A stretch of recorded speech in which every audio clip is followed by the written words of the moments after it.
Cinders, A Chicken Cinderella, written by Jan Brett.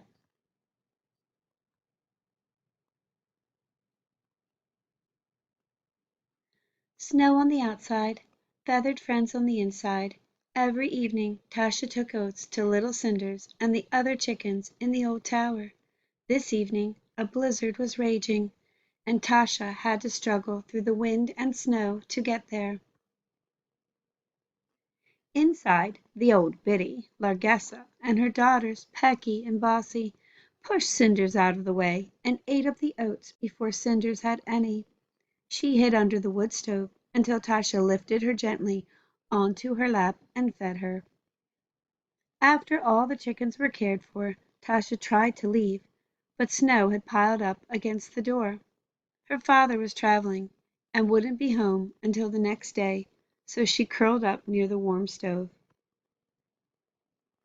As soon as Tasha fell asleep, a warm glow filled the room and the henhouse came to life. The chickens clucked and gossiped until Largessa, the big know-it-all, pranced out of the shadows with an invitation to a ball.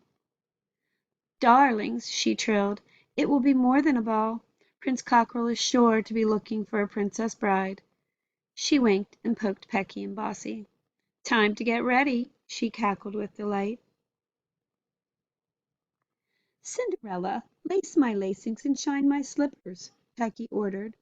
"Bring water to scrub my toes," Bossy bellowed.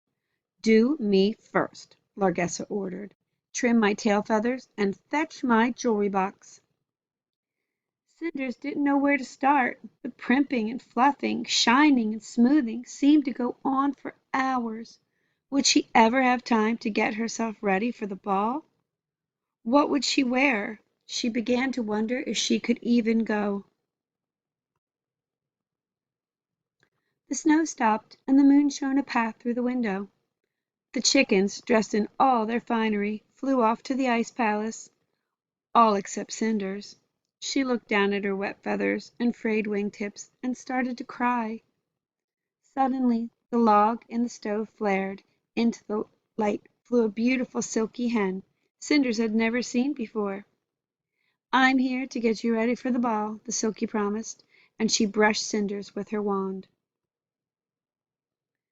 Cinders found herself wearing a splendid silver seraphine dress.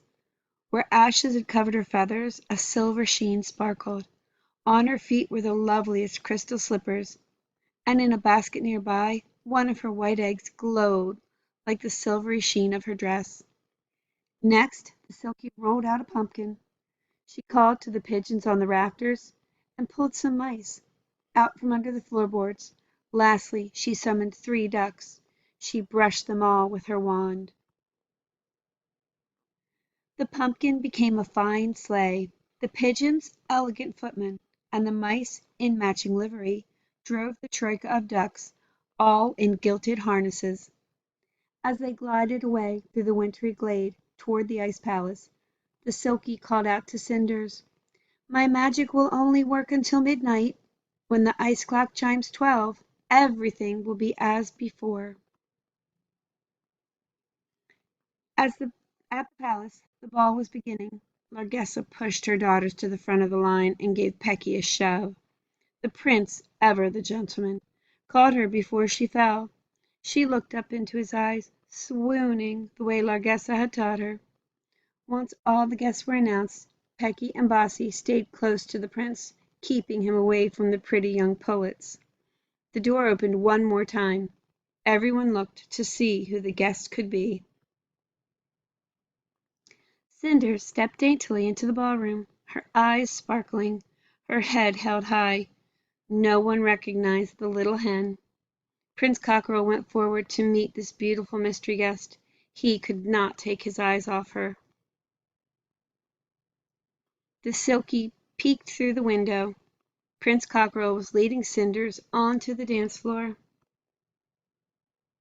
The prince never left her for a moment. When he crowed, she cooed. He was the handsome prince, she the dazzling princess. The pullets, the hens, the cockerels, and the roosters all wondered. who the graceful hen could be as she swirled around to the music. The hour grew late. Dark clouds moved in and covered the moon. The ice clock began to chime. 1, 2, 3, 4. Cinders turned away and flew out the door. 5, 6, 7, 8. She fluttered against the gate, losing her crystal slipper. 9, 10, 11, 12. The little gray hen felt herself growing lighter as her silver dress turned into her old frock. She was covered in ashes, just like before. The spell was broken. She flew home and settled on her nest under the stove before the flock returned. The next morning the chickens twittered and clucked, wondering who the beautiful mystery guest was, and why she had flown away. Suddenly they heard the sound of bugles, and light from the stove lit up the tower.